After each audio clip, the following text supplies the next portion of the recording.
익산 일빛교회 장권능 목사입니다.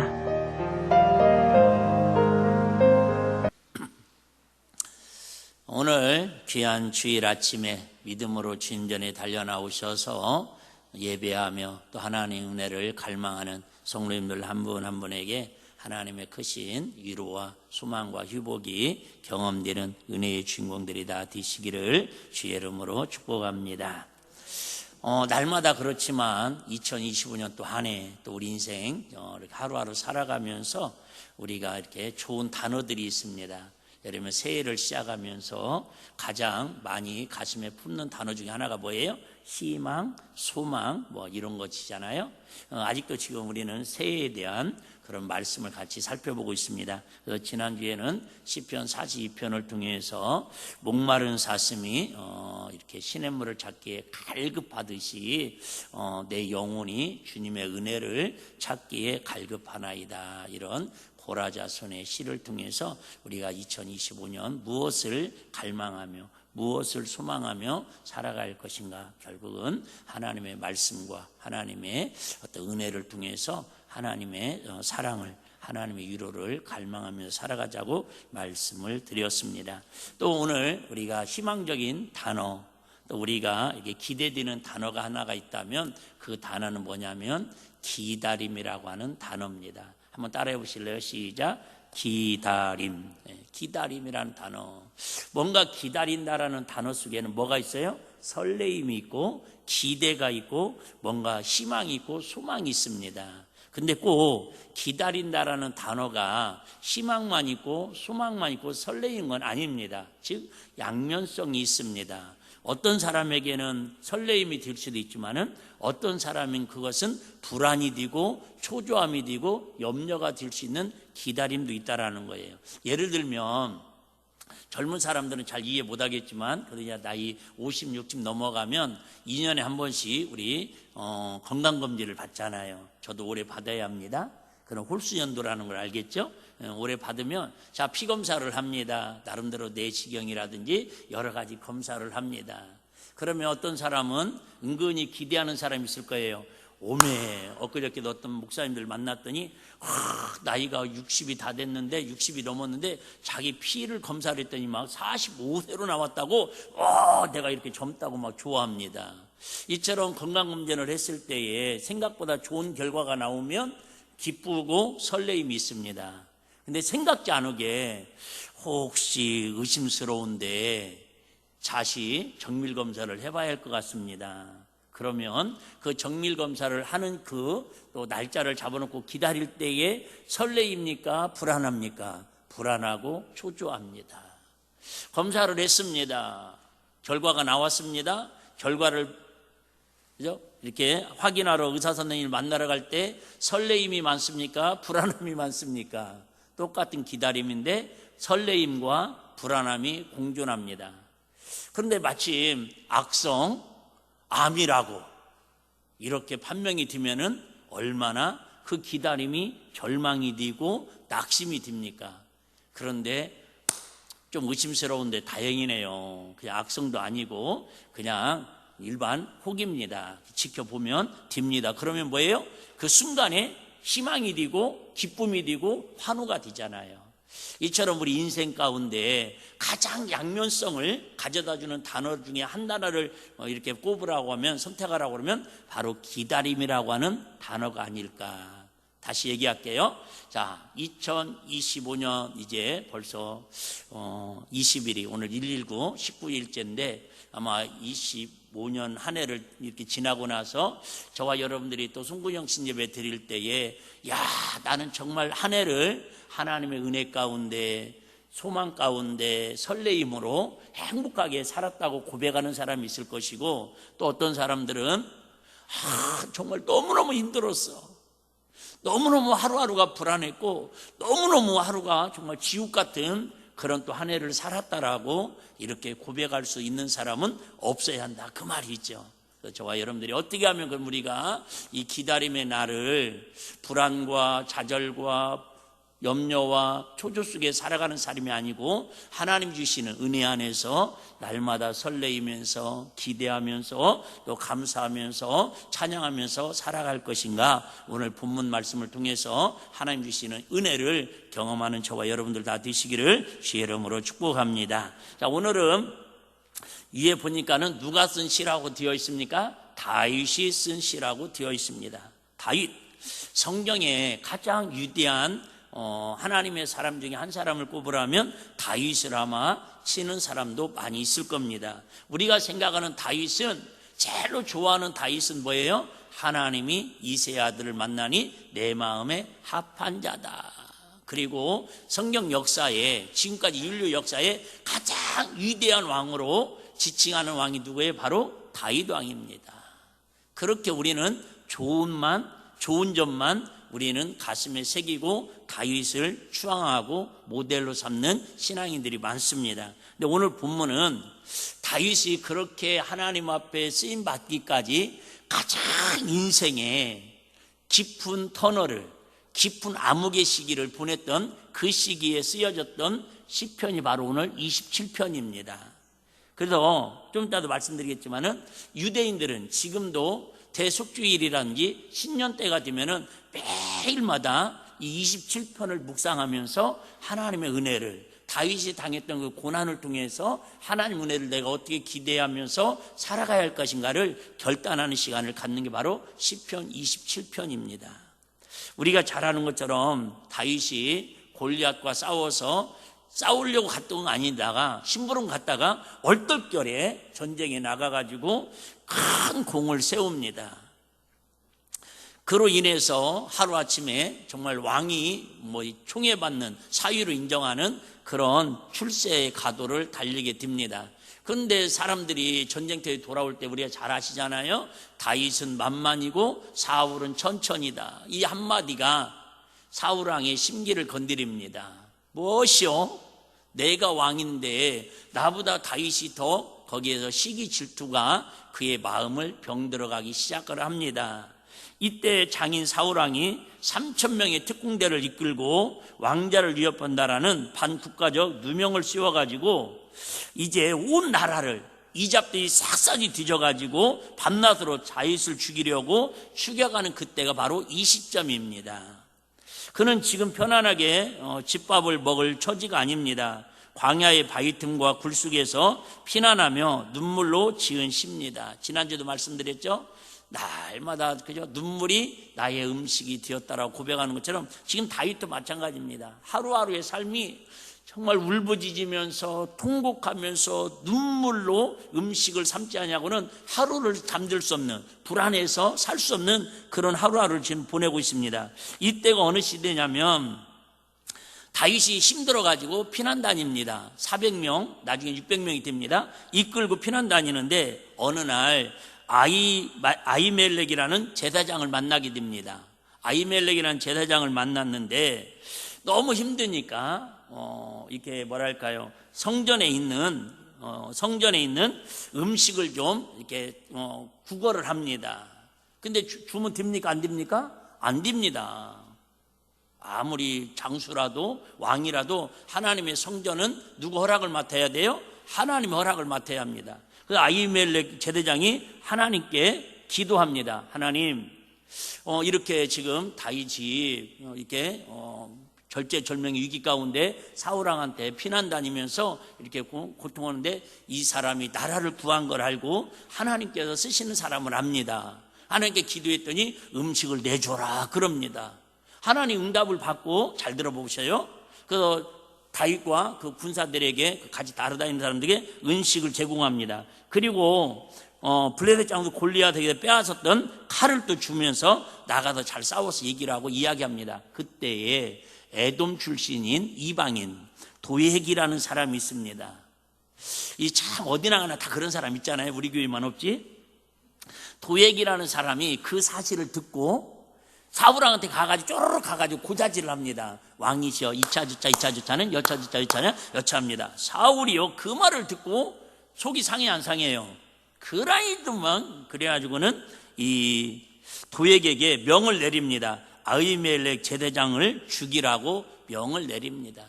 아니, 지나가는 장수에게, 그것도 어떻게 보면 개인적으로는 자기 왕의 사위고 나라를 구한 장수인데 그 제사장이 음식 좀 줬다고 그게 뭐 잘못입니까? 설령 그게 잘못이라도 그러면 안 되잖아요. 그래서 죽이라고 제사장을 죽이라고 명을 내립니다.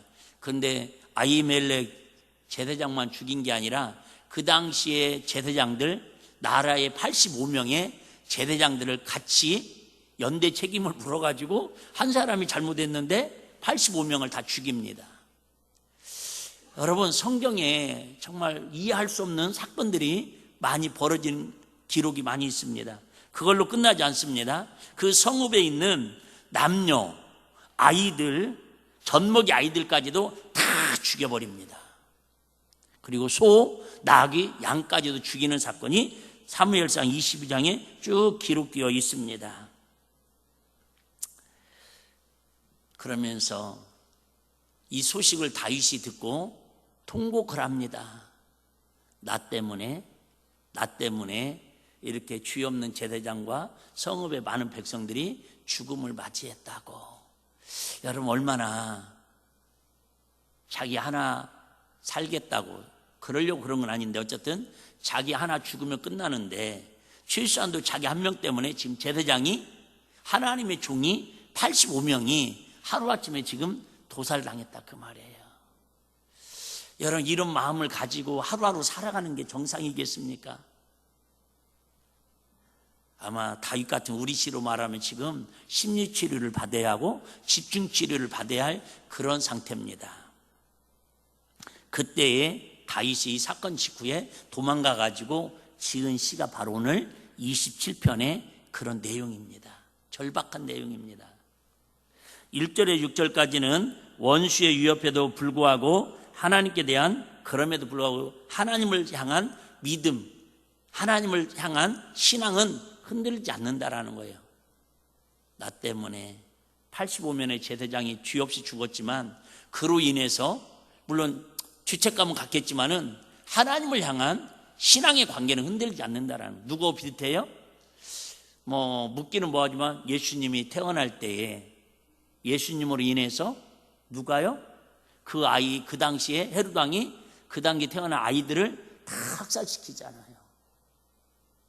아마 그 사건 하나만 가슴에 새기고 살아도 예수님은 심적 부담감 때문에 아마 상당히 고통스러웠을 거예요. 또 누구도 그랬습니까?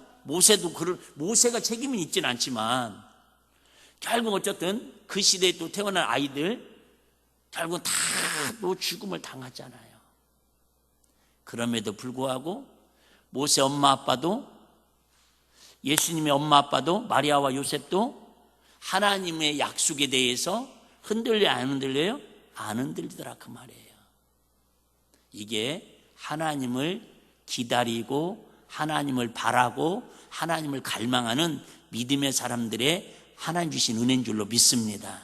세상이 무너지고 전국이 어떻게 혼돈 가운데 빠져 지나갈지라도, 여러분 노아의 홍수가 방수에 그죠? 젖어 들어가면 실지라도 하나님과의 나와의 관계는 뭐예요? 흔들리지 말아야 한다, 그 말이에요. 그게 하나님을 갈망하고 하나님을 기다리고 하나님을 바라보는 신앙인들의 천국에 대한 소망인 줄로 믿습니다. 자, 그 다음에 7절에 12절까지는요, 하나님께 도움을 구하며 애처롭게 부르짖습니다. 하나님, 내가 이런 상황입니다. 이 절박한 상황을 위로해 주시고 해결해 주시고 풀어주실 분은 전지전능하신 누구밖에 없다? 하나님밖에 없다고 지난주 말씀드렸죠. 막 울면서 통곡하면서 부르짖는 게 갈망하는 마음입니다. 하나님, 나 좀 도와줘야 힘들어, 이 정도가 아니라 막 절규를 하는 겁니다. 13절 14절은 하나님께 소망을 둠으로 구원을 확신합니다. 다윗이 지금 엄청난 환난과 심전에 직면해 있는 정말 하나하나 살펴보면요, 정말 마음이 아픕니다. 2절에 보시면요, 다윗의 원수들이 다윗의 살을 먹으려고 자기에 왔다고 그럽니다. 살을 막 그저 죽이려고. 3절에 보면 사울이 이스라엘 중에서 뽑은 가장 용감하고 무술솜씨가 뛰어난 3,000명의 특공대원들이 낮이나 밤이나 다윗의 심장에 칼과 창을 겨누고 쫓고 있습니다. 이런 상황에서 다윗이 생각해야 하는 것은 오직 뭐밖에 없어요? 어떻게 하면 이 위기를 벗어날 것인가? 어떻게 하면 살아날 것인가? 그래서 후일에 이를 도모해야 한다고 생각할 겁니다. 그런데 다윗은 그런 전략이나 그런 마음을 갖지 않고 4절에 이렇게 고백을 합니다. 뭐라고 고백하냐면 내가 여호와께 바라는 한 가지 일, 지금 이런 절대절명 위기 가운데 나 살려주세요. 내가 억울합니다. 저 원수를 내가 어떻게든지 갚겠습니다. 이런 게 아니라 다윗이 이런 상황에도 고백하는 이 고백이 과연 저와 여러분들은 이런 상황이라면 고백할 수 있겠냐 그 말이에요. 쉽지 않은 것 같아요. 아니 솔직히 저는 불가능할 것 같아요. 근데 불가능하다 우리 포기하면 안 되잖아요. 똑같이 다윗이 믿는 하나님 나의 하나님이시니까. 자, 내가 여호와께 칭하였던 한 가지 일 그것을 구하리니 하나님께만 기도하는 거예요. 뭐라고 기도하는 거 보세요. 곧 나로 내 생전에 여호와의 집에 거하여 여호와의 아름다움을 앙망하며 그 전에서 사모하게 하실 것이라. 다윗은 한마디로 말하면 지금 3,000명의 특공대가 자기를 잡아 죽이려고 밤낮으로 쫓아와도 자기 때문에 죄 없는 제대장들 85명이 하루아침에 도살당하고 살육을 당할지라도 자기의 한 가지 소원은 사울왕을 죽여달라는 것도 아니고 죽일 수 있는 찬스가 2번이나 있었는데도 그걸 살려주잖아요. 원수 갚는 일을 포기하잖아요. 그리고 하나님 앞에 나와서 부르짖는다 하는 기도가 하나님 내 평생에 하나님의 성전에 가까이 하고 하나님의 성전에 와서 하나님의 아름다움을 찬양하고 하나님의 은혜를 사모하고 살아가는 것이 나의 소원이라는 거예요. 할렐루야. 여러분 이게 성경적입니다. 그래서 여러분 주일날 와서 예배 한번 드리는 게 얼마나 우리가 귀한 일이고 소중한 일이고 다윗처럼 목숨을 걸은 일이 하나님을 향한 성전을 향한 다윗의 마음이었기 때문에 하나님 다윗을 우리가 아시는 것처럼 그렇게 위대한 왕으로 하나님 높여주시더라 그 얘기입니다. 이런 상황이면 어떻게 해야 돼? 진짜 좀 더 깊은 곳으로 숨어 들어가고 실수한도 아니면 나 때문에 더 이상 억울한 피해가 입지 않도록 억울한 제사장들이 죽지 않도록 차라리 나는 이제 자여인이 될 거야. 그래서 모든 관직을 다 내려놓고 자기 따르던 사람들도 다 고향으로 보내버리고 어떻게 보면 자살해서 죽으면 안 되니까 지옥 가니까 산속에 가서 지금으로 가서 뭐라도 해야 돼요. 자여인이라도 해야 맞잖아요. 자여인이라도. 그런데 다윗은 단 한 가지를 구하오니 하나님 그럴수록 내가 더 어디를 가까이 하게 하옵소서 성전을 가까이 하게 하시옵시고 더 예배에 집중하게 하시고 더 하나님 은혜를 사모하게 하여 주시옵소서. 할렐루야. 이게 다윗의 고백하는 마음이었습니다. 7절 9절에는 이렇게 기도하는 모습이 담겨져 있습니다. 여호와여 내가 소리내어 부르짖을 때에 들으시고. 부르짖는단 말은 간절하게 애절하게 막 그저 포효하듯이 절규하듯이 그런 마음으로 하는 거예요. 여호와여 내가 소리로 부르짖을 때에 들으시고 또한 나를 긍휼히 여기사 응답하소서. 너희는 내 얼굴을 찾으라 하실 때에 내 마음이 주께 말하디 여호와여 내가 주의 얼굴을 찾으리다 하였나이다. 9절 한 절 더 봅니다. 주의 얼굴을 내게도 숨기지 마시고 주의 종을 노하여 버리지 마소서. 주는 나의 뭐가 되시나이다? 도움이 되셨나이다. 죄송해요. 목사가 이런 표현 쓰면 안 되는데 지금 하나님이 지금 다윗을 도와주는 것 같아요? 안 도와주는 것 같아요? 전혀 안 도와주는 것 같잖아요. 뭘 도와주는 겁니까 지금? 다윗이 억지 죄라면 나라를 위해서 자원한 거고요. 하나님의 능력, 하나님의 만군의 여호와 이름으로 골리앗을 물맷돌로 쓰러뜨려가지고 공적을 세운 것밖에 없지 않았습니까? 그건 도와준 거 맞아요. 하나님의 도우심으로 승리했습니다. 그런데 그 정도 되셨으면 최소한도 사울왕이 그 질투하는 마음을 막아주시던가 최소한도 도액한테 당하는 아이벨 그 제사장들과 85명의 어린아이들이 죽는 것만큼은 하나님 막아주셔야지 않냐 그 말이죠. 많은 분들이 교회 다니다가 포기하는 게 뭡니까? 한마디로 시험 들어서. 근데 그 시험이 여러 가지가 있지만은 제일로 유치원 수준의 시험이 뭐예요? 하나님이 살아계시면 나한테 이럴 수 있냐라는 거지. 내가 이렇게 억울한데, 내가 이렇게 교회 와서 헌신했는데, 내가 이렇게 믿음으로 특별새벽기도 하고 11조하고 건축원금하고 애쓰고 수고했는데 하나님이 나를 도와주셔야지. 왜 이렇게 억울한 일을 당하게 만들고, 왜 이렇게 애매한 소리를 듣게 만들고, 왜 이렇게 그 사람을 통해서 마음에 상처를 받게 만드냐라는 거죠. 알아주지 못할 망정. 지금 다윗이 그런데도 불구하고 하나님을 원망하는 단어가 있어요, 없어요? 하나도 없습니다. 억울하다고 하나님 앞에 하소연할 말 있어요? 없습니다. 도라고 뭐라고 그래요? 주는 나의 도움이 되셨나이다. 주님이 나의 도움이 되셨대요. 내가 볼 때는 아무리 성경을 내가 오늘 설교하려고 몇 번을 읽어봐도요, 하나님의 도움 받은 거 아닌 것 같아요. 차라리 이렇게 고백해야죠. 하나님, 지금까지는 잠잠하셨을지라도, 지금까지는 실수하셨을지라도 진짜 내가 마지막으로 기도하오니 이번만큼은 하나님 내 원수를 갚아주시고 나의 억울함을 풀어달라고 이렇게 부르짖어 기도해야 맞지 않습니까? 근데 그런 기도 아니라니까요. 하나님, 내가 하나님 더 사모하기를 원합니다. 하나님 더 기대합니다. 하나님 은혜를 더 갈망합니다. 하나님 나와 함께하여 주옵소서. 이런 기도하고 있다니까. 할렐루야. 우리하고 뭔가 좀 다르잖아요. 우리는 문제를 붙들고 막 씨름하고 그 백두장사처럼 한라장사에 씨름하기 바쁜데, 다윗은 지금 문제 가지고 씨름하는 게 아니라 하나님과의 관계를 위해서 기도하고 있다는 그 말이죠. 주는 나의 도움이 되셨나이다. 나의 구원의 하나님이시여.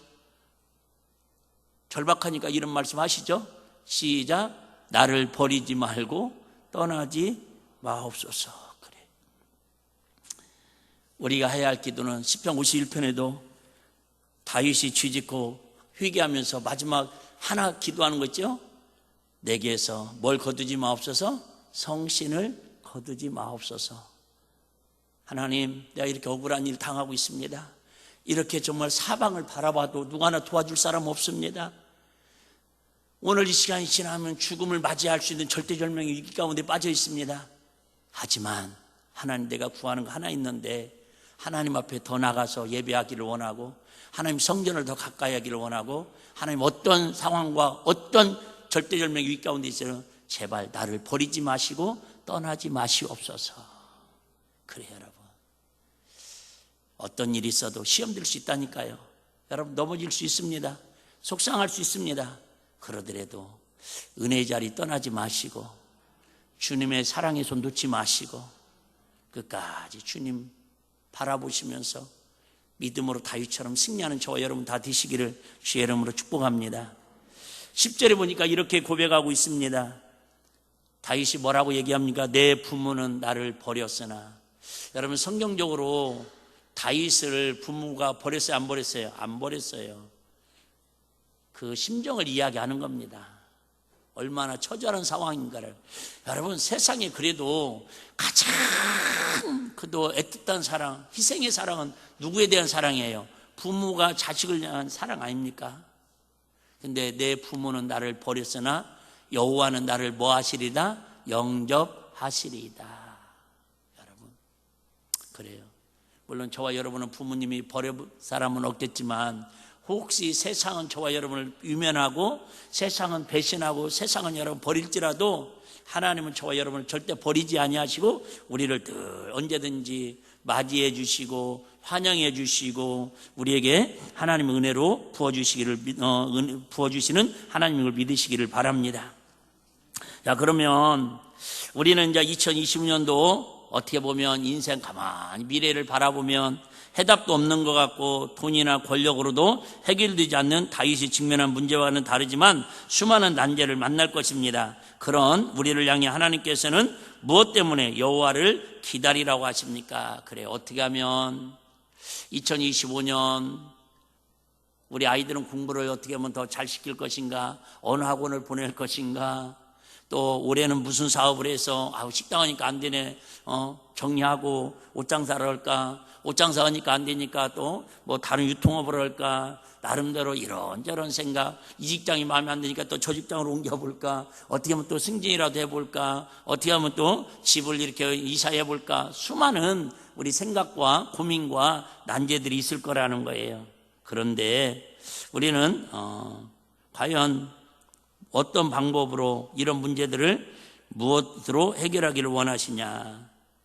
하나님께서는요, 5절 6절 한번 보겠습니다. 5절 먼저 보시면요, 5절에 보시면 여호와께서 환난 날에 나를 그 초막 속에 비밀히 지키시고 그 장막 은밀한 곳에 나를 숨기시며 바위에 높이 두시리로다.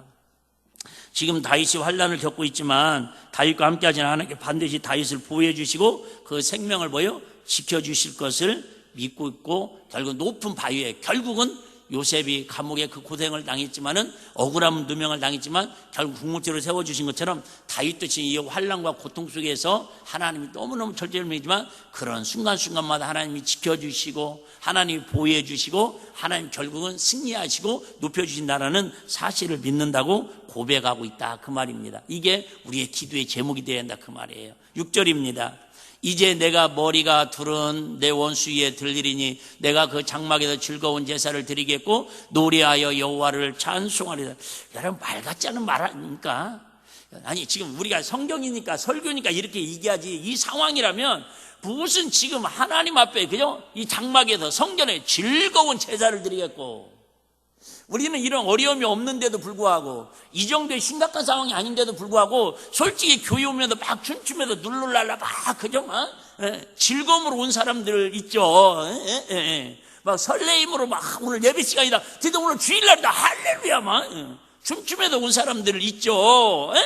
있죠. 근데 다윗은 하루하루 피눈물을 흘리고 있는 이 상황인데도 하나님의 성전에서 즐거운 제사를 드린다라는 거예요. 뭐예요? 아시잖아요. 춤추면서 막 기쁨으로 하나님을 찬양하고. 그래요, 여러분. 이렇게 지금 앉아도 멀뚱멀뚱 있지만, 목사님 설교 듣지만, 아유, 목사님 말도 마요, 이번 명절 때는 어떻게 살아야 할란가 걱정이 대단해요. 그 장막에서 즐거운 제사를 드리겠고 노래하며 여호와를 찬송하리로다. 지금 찬송이 나옵니까?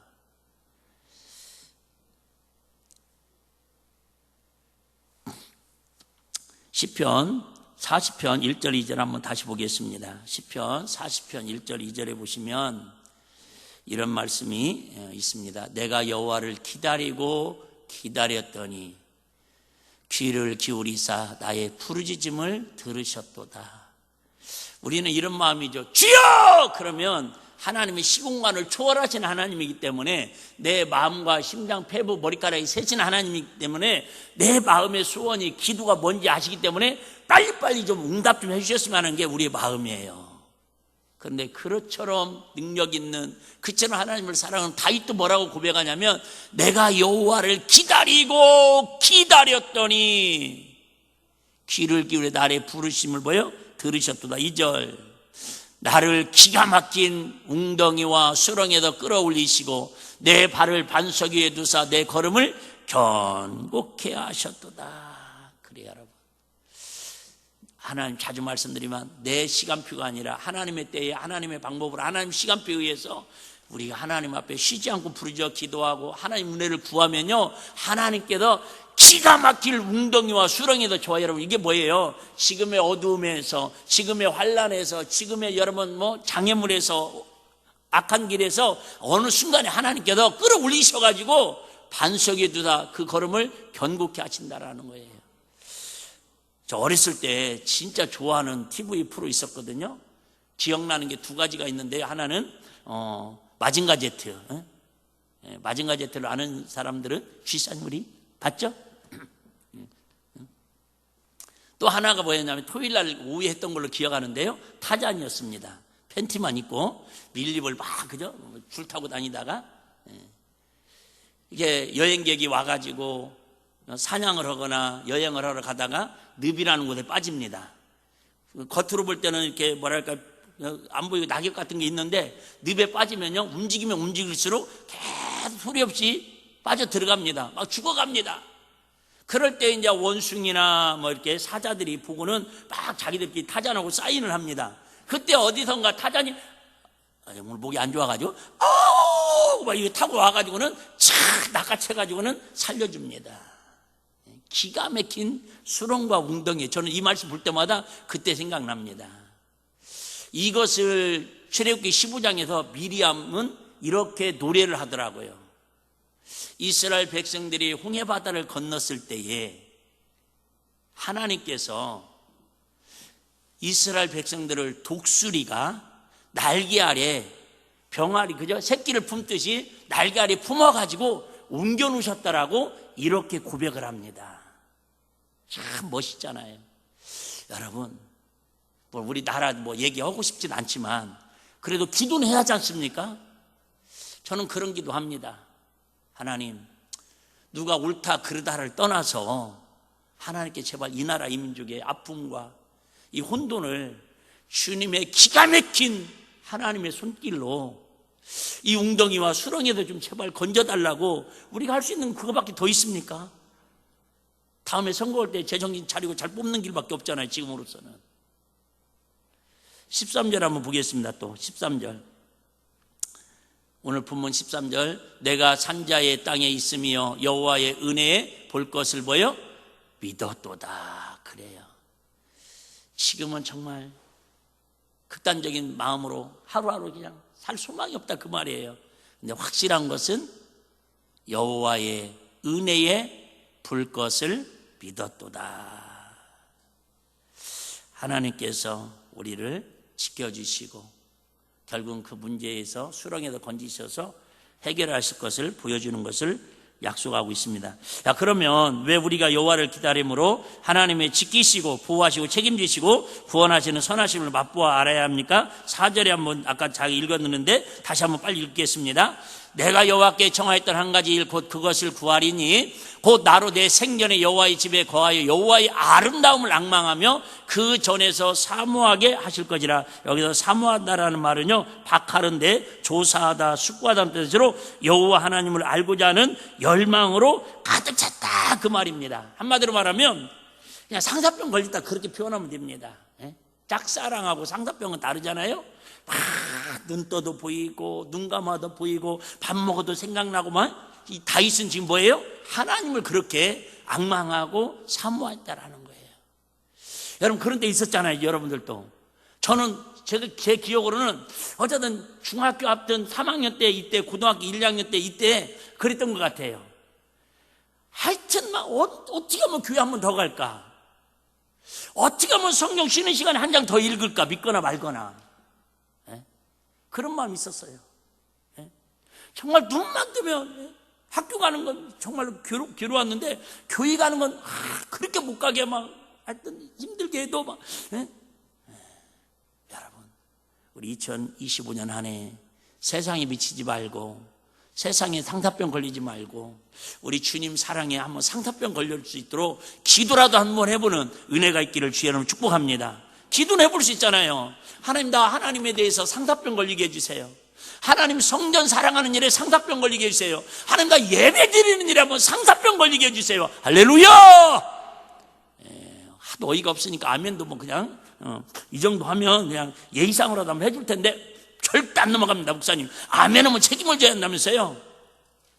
책임은 주님이 지실 것입니다. 오늘 1절이 이렇게 시작합니다. 여호와는 나의 빛이요. 이 고백을 전제로 해서 지금 쭉 전개됐잖아요. 나의 구원이시니 내가 누구를 두려워하리요? 두렵죠. 솔직히 무섭죠. 불안하죠. 그런데 내가 두려워하지 않고 무서워하지 않고 불안해하지 않는 것은 여호와는 내 생명의 뭐라고요? 능력이라는 거예요. 능력이 뭡니까? 힘이라는 거예요. 여러분 2025년 한 해를 살아가는 힘이 때로는 돈이 될 수도 있고 사람 관계가 될 수도 있고 승진이 될 수도 있고 공부 잘하는 것이 될 수도 있겠지만 여러분 하나님의 능력이 하나님의 생명이 하나님이 주시는 생명의 힘이 우리의 능력이 되시기를 주의 이름으로 축복합니다. 능력이라는 말은 마우스라는 말로 힘이라는 뜻입니다. 우리 잘 알죠? 시편 18편 1절에도 나의 힘이 되신 여호와여 내가 주님을 사랑하나이다. 자, 그러면 어떻게 하면 우리가 다윗처럼 하나님을 기대하고 기다리면서 끝까지 환경 바라보지 않고 절대절명의 불안과 순간 속에서 포기하지 않고 승리할 수 있겠습니까? 한마디로 말하면 여호와 하나님께 쉬지 않고 믿음으로 부르짖어 기도하는 거다, 그 말입니다. 부르짖어 기도하는 거예요. 부르짖어 기도하려면 뭘 근거로? 말씀 붙들고. 7절에 12절까지 쭉 있는데요, 제가 빨리 한번 읽어드릴까요? 자, 여호와여 내가 소리로 부를 때에 들으시고 또한 나를 긍휼히 여기사 응답하소서. 너희는 내 얼굴을 찾으라 하실 때에 내 마음이 주께 말하디 여호와여 내가 주의 얼굴을 찾으리다 하였나이다. 주의 얼굴을 내게서 숨기지 마시고 주의 종을 노하여 버리지 마소서. 주는 나의 도움이 되셨나이다. 나의 구원이 하나님이시여 나를 버리지 말고 떠나지 마옵소서. 내 부모는 나를 버렸으나 여호와는 나를 영접하시리이다. 여호와여 주의 길로 나를 가르치시고 내 원수를 인하여 평탄한 길로 인도하소서. 시작. 내 생명을 내 대적의 뜻에 맡기지 마소서. 위증자와 악을 토하는 자가 일어나 나를 치려 함이니이다. 하여튼 절절히 하나님 앞에 원수 갚아달라고 하는 게 아니라 하나님 더 사랑하게 달라고, 하나님 뜻이 나를 통해서 이루어지게 해달라고 기도하는 수준을 우리가 볼 수가 있습니다. 우리 시편 37편 7절에서 9절 읽고 정리하겠습니다. 시편 37편 7절에서 9절입니다.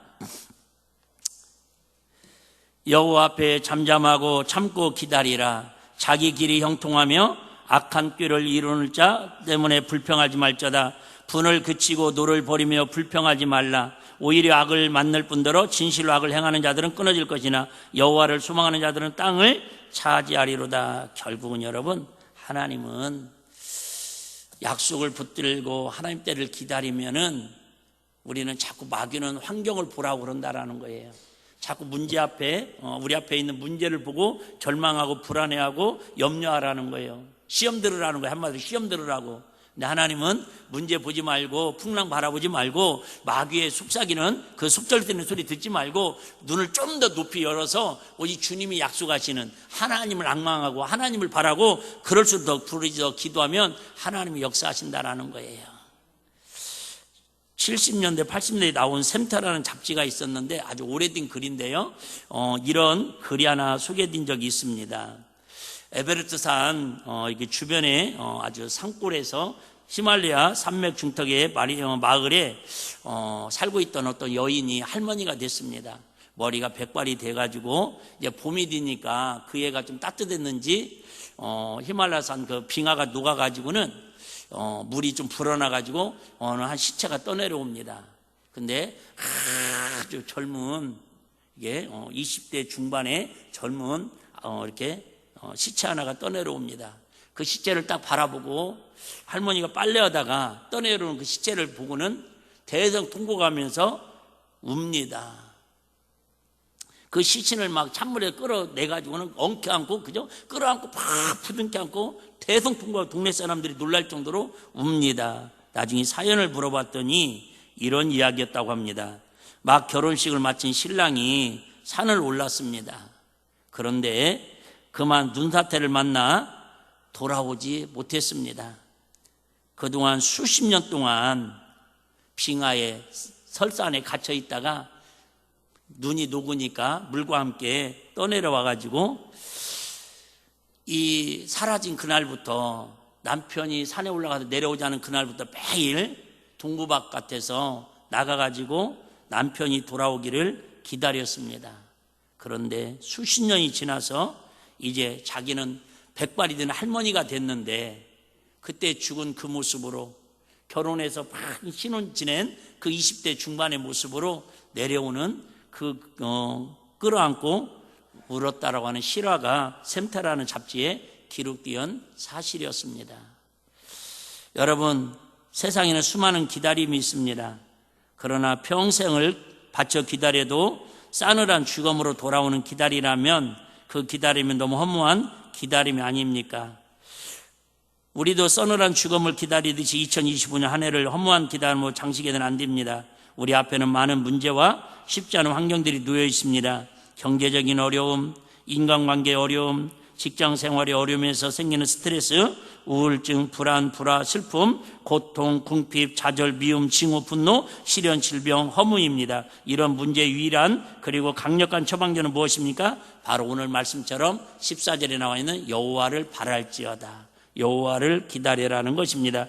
여호와를 기다리는 사람에게는 베푸시는 은혜의 말로 우리에게 기쁨과 소망을 가져오는 새 힘이 있습니다. 그 새 힘으로 우리는 걸어가도 뛰어가도 피곤치 않고 곤비치 않는 2025년 한 해를 멋지게 주님을 상사병처럼 사랑해서 승리하는 주인공들이 다 되시기를 주의 이름으로 축복합니다.